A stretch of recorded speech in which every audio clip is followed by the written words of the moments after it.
I will never get over the literal gaslighting Sarah J. Maas has done to her audience. Whatever that creature is, it refers to himself as a he, okay? But like, I do see him as like one of the girly pops. I hate to say it, I can't wait to be under the mountain. I wouldn't understand what this riddle was saying either. Like, every single time I read this book, without fail, I am imagining the worm from SpongeBob. The end of this book makes me so emotional. Earlier this year, we received the most glorious news ever told. I mean, genuinely have been waiting 5 years to hear a peep about this specific subject, and that is acotar 6. I'll be the first to admit it, I am a Sarah J. Maas enthusiast. I have read every single book that she has ever come out with. I have rated every single book of 5 stars, no question, and I am convinced that she has a brain like no other human on this planet.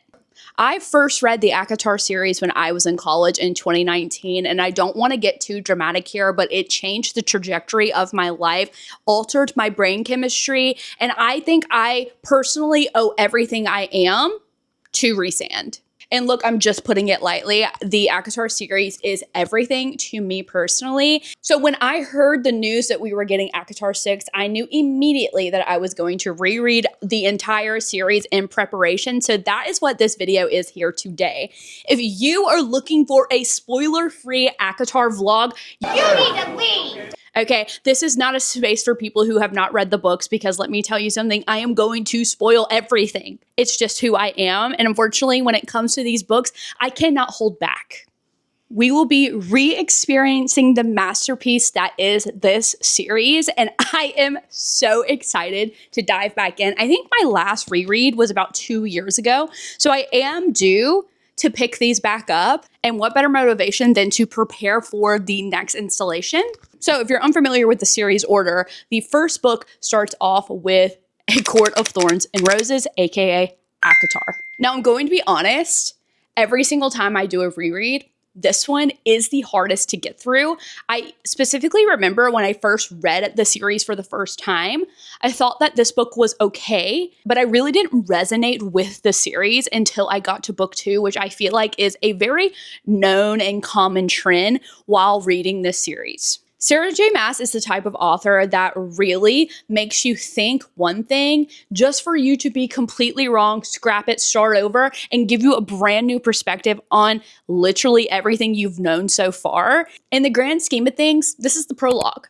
Okay, this book is the prologue that leads into the series that we know and love.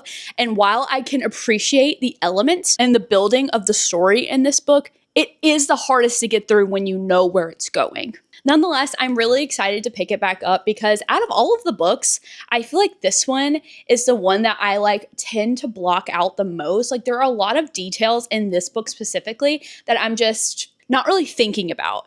And I do fear that it's going to come full circle because I know how Sarah J. Maas's brain works, and I know that by the end of this series, it is going to come full circle and it's all going to lead back to this one. So while I'm doing my reread, I want to really digest this book and really pay attention to small little details because you never know what's going to come back to haunt us. So before we get into my reread, I just want to give you a quick synopsis of book 1. We're basically following Farah, who is basically the sole provider of her 2 sisters and father. At this point, she's basically like the Katniss Everdeen of her family. She hunts, she kills, she skins, she sells for money. Basically, she is the breadwinner because they are so desperately poor, and unfortunately, Farah is the only one to take a stand to actually provide for her family. One day she is in the woods and she ends up killing a wolf. The wolf actually ended up being a fairy. That's a big no-no. So in exchange for the life that she killed, a high fae comes in and steals her away so that she basically lives in the fairylands for the rest of her days. It's a very Beauty and the Beast retelling. I feel like that is the easiest way to describe this book. She meets Tamlin, who is the High Lord of the Spring Court. So in this fairyland, we have different courts based on seasons, as well as night, dusk, and day. Things like that.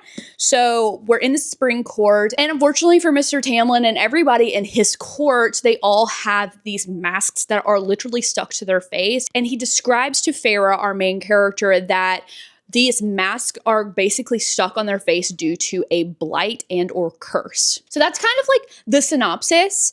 I don't want to get too far into it because obviously this is a thick book, and I really do see this book. I don't think she split it up this way, but I personally see this book in 3 parts. We have like her getting to the spring court, her falling in love with Tamlin, and then Under the Mountain. That's kind of how I have split this book up in my brain.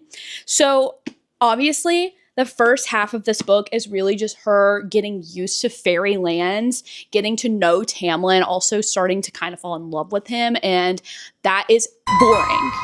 That is why this book is so hard to get through, because it is boring until they get to Under the Mountain. But nonetheless, I'm going to dive in. We are going back in to Perinthian, my home, where I belong, where I meant to be. So let's go ahead and restart A Court of Thorns and Roses. It literally brings tears to my eyes. Tears to my eyes.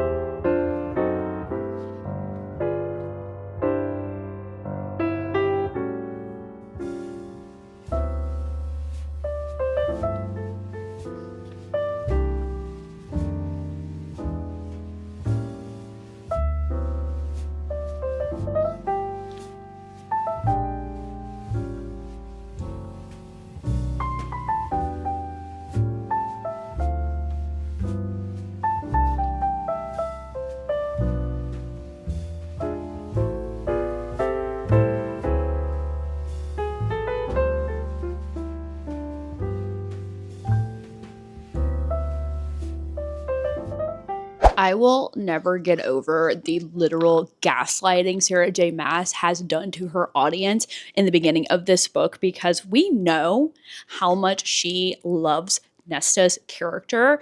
Obviously, we do not get her book for a while. That was actually the last book published, if you're unaware. But unfortunately, I just have such bitter feelings towards her, especially in the beginning of this book. But it's not just Nesta. Elaine is also at fault here, and she does not get as much flack from this fandom like Nesta did, but I digress.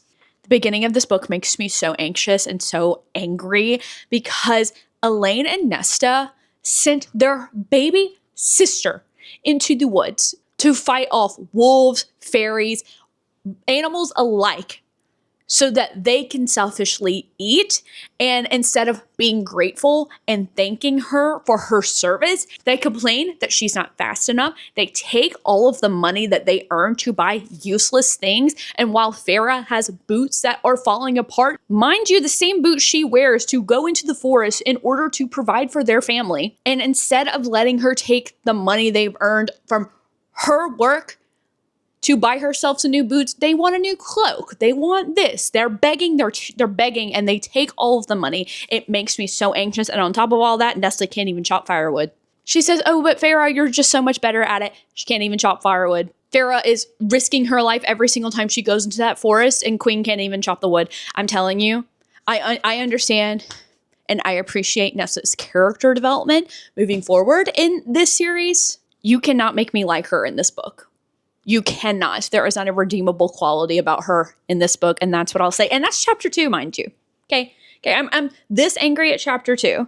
The only shining light so far, and it's only because I know what's coming, but we have our first mention of the dresser.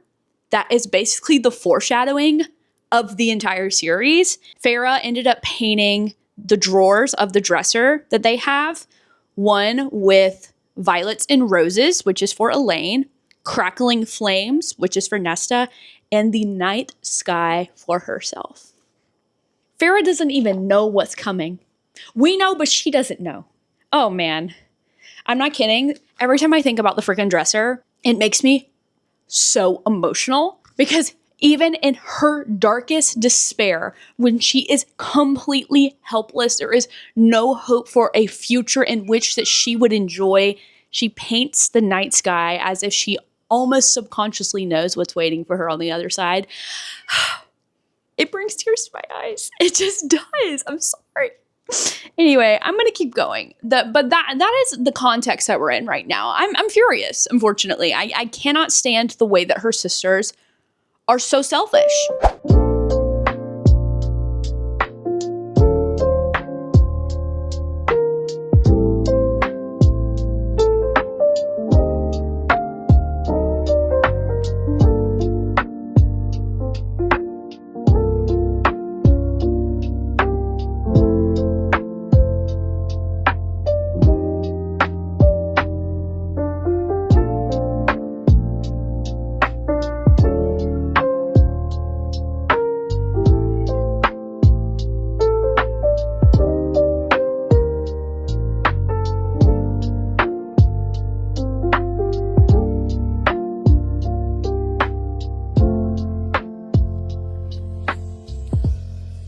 So it's been a couple of days, but I did read a little bit more of acotar, and I finally got to the point where we meet the cereal for the first time. And it's just so funny because I literally forget that the cereal is actually supposed to be scary.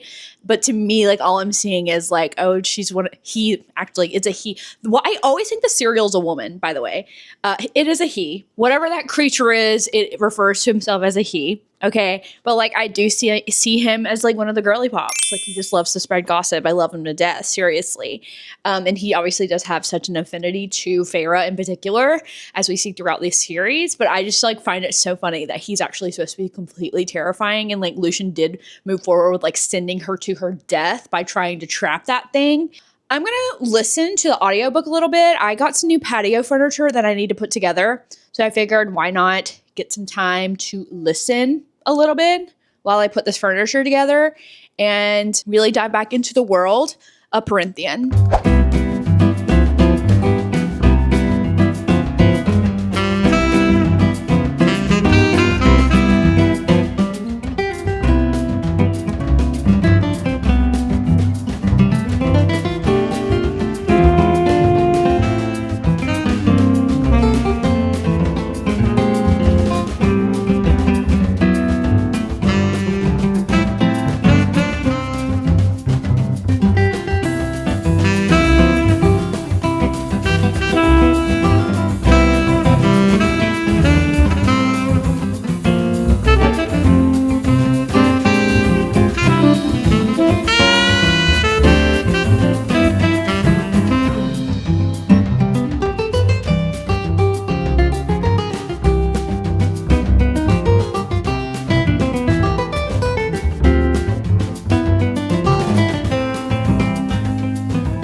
I'm obsessed with my patio furniture, not even gonna lie. It's so comfy. There's so much space. I can really lay out and feel comfy. So I got to chapter 21 while assembling. Rhysand has entered the chat, okay?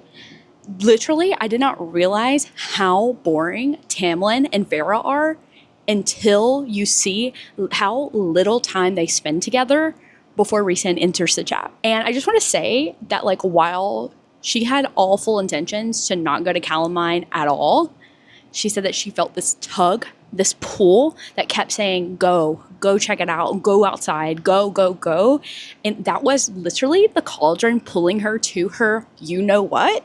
Even though I find the first book so completely boring until, like, you know, to an extent, I just love also seeing, like, the little hints that she drops throughout this entire series, where if you don't know what's going on, you don't pick them up. But now that I'm like going back, I'm picking them up and I'm like, yeah, like she was telling us the entire time what was going on. Now that we're at Calamine, like we're about to get to the good stuff. Like we are about to hit the good stuff. And I got pretty far. That was about like 5 or 6 chapters while I was assembling this. I hate to say it. I can't wait to be under the mountain. Like, I don't want to be under the mountain, but you know that I need to be under the mountain, if you get my drift. I'm just so giddy. I'm so glad to be back with Rhys. I really am. Hi, yeah, we're under the mountain now. Yeah, we're under the mountain. I got to about chapter 34 of acotar finally. It has been a slow process reading this, unfortunately. I have been so extremely busy that it's been really hard to actually pick this up. But I finally got to under the mountain, which, as you know, I have been dying to get to, because that is when things start to get interesting in this book. But I just do want to recap my thoughts of from where we left off to now. And the only thing I can say is, why did I feel like Tamlin and Farah had such a close, tight-knit relationship when I first read this book? Because genuinely, I feel like they haven't had any scenes to prove that they have a genuine understanding of each other, a genuine relationship up until this point. I fear they barely know each other. And Tamlin's like, I love you. And she's like, actually, I want to risk my life for him, which is making me think, because I can't tell now that I'm like actually rereading this, plus with the knowledge I know about the rest of the series, like, do we think Tamlin actually loved Farah? Do you think it was kind of like the pressure of the curse that was making him feel a certain type of way? Because we know after this book, he does treat her pretty significantly terrible. I do fear that I am a bit of a Tamlin sympathizer, just because I understand wanting to protect the person that you care about. I don't think Tamlin obviously went about it the right way in the next book, but I don't think he's necessarily inherently evil. So I can't tell. Like, I do think to a degree Tamlin did love Farah and does love Farah, but I can't tell if it was the pressure of wanting to break the curse or if it was like genuine, if that makes sense. But I digress. Now we are with Amarantha. It is actually completely devastating just how much control this Fae woman has over genuinely everybody in Perinthian. It makes me sick to my stomach. Now that we're here, I do want to get a little bit of reading done, because I feel like, even though I feel like Under the Mountain is the most significant part of this book, and dare I say the most enjoyable part of this book, it is very hazy for me, because I can't really remember like all of the really strict details, like especially with the bargain between Rhys and Farah. So I'm excited to reread it and get more of context, because like I said, in the grand scheme of things, this book is the one I like least remember and least care about.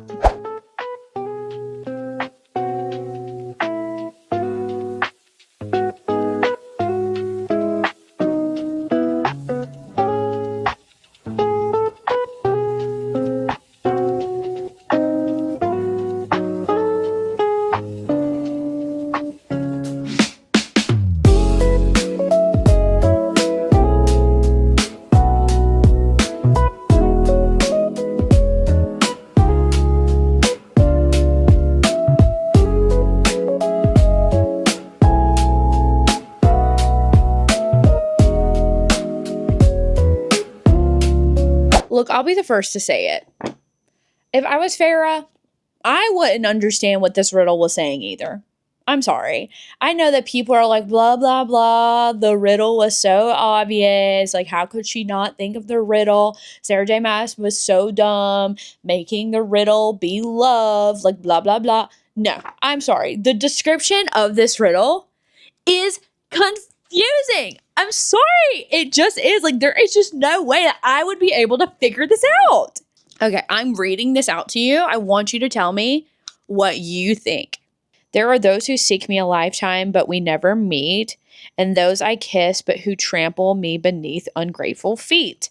At times I seem to favor the clever and the fair, but I bless those who are brave enough to dare. By large, my ministrations are soft-handed and sweet, but scorned, I become a difficult beast to defeat. For though each of my strikes lands a powerful blow, when I kill, I do it slow. I'm sorry. In what world is that love? Like, if I heard that, love would not be the answer. Whatever, I just wanted to bring that up because that is something that I have been holding to my chest pretty closely, and it was time for me to speak out. It just was.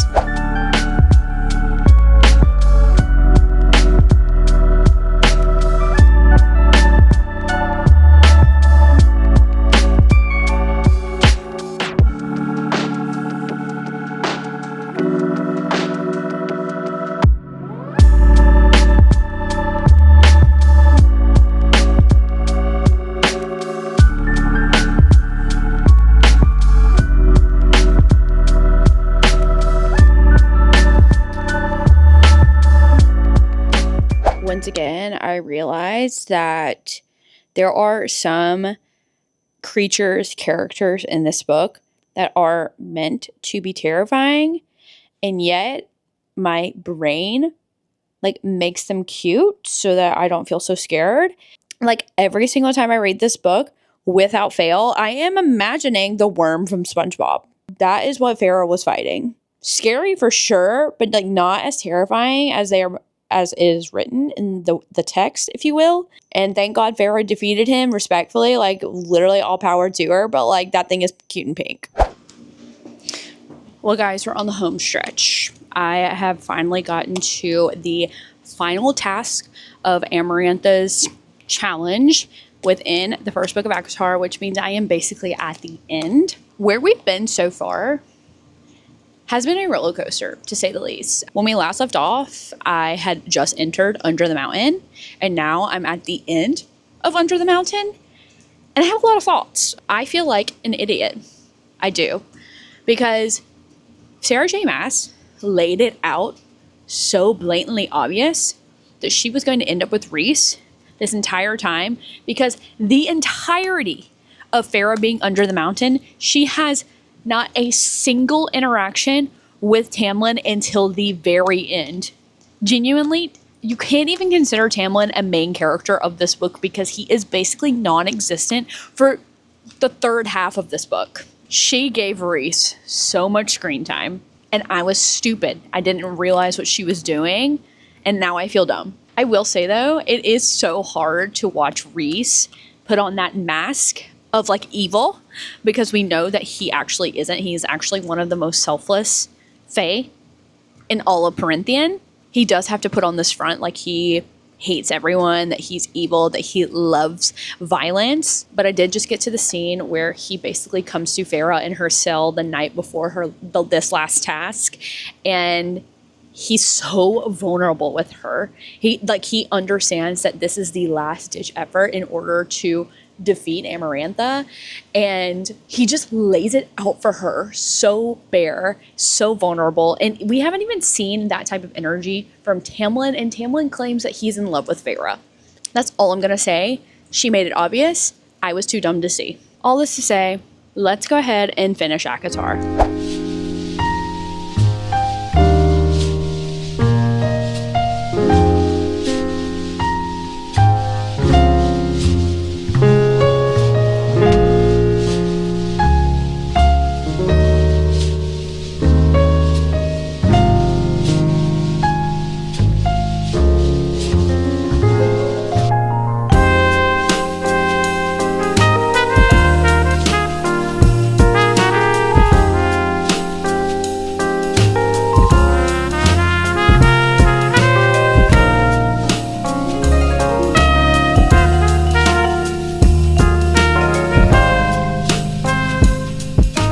And just like that, we have finished book 1 of the acotar series.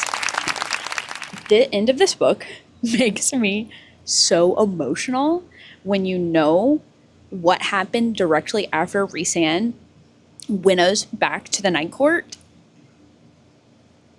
I actually saw an edit about this exact scene at the end of the book last night and had a hysterical sobbing fit because of just how much I love Rhys. The fact that he is willing to let his mate, his fated mate, live her life with another man as long as it makes her happy is enough to bring tears to my eyes. And it did last night. You know, I was really dreading reading this first book, but I actually had a really good time like diving back into the world and looking at everything that's happened in a different perspective. But needless to say, I am ready to pick up the best book of all time, which is A Court of Mist and Fury. Unfortunately, I do think I'm going to make my reread of acotar a series. So come back in a couple weeks for part 2 of me rereading the acotar series. I don't know if I'll try and combine this one and A Court of Wings and Ruin into one vlog or not, but I definitely am going to make this like a part series because I feel like I have so many thoughts and I don't want to fit it all into one video. If you enjoyed this video, be sure to like and subscribe. If you don't mind, specifically subscribe if you want to see part 2 of me reading this masterpiece. I'll leave social media links down below. I have Instagram, TikTok, Goodreads, so be sure to check out those links if you don't mind.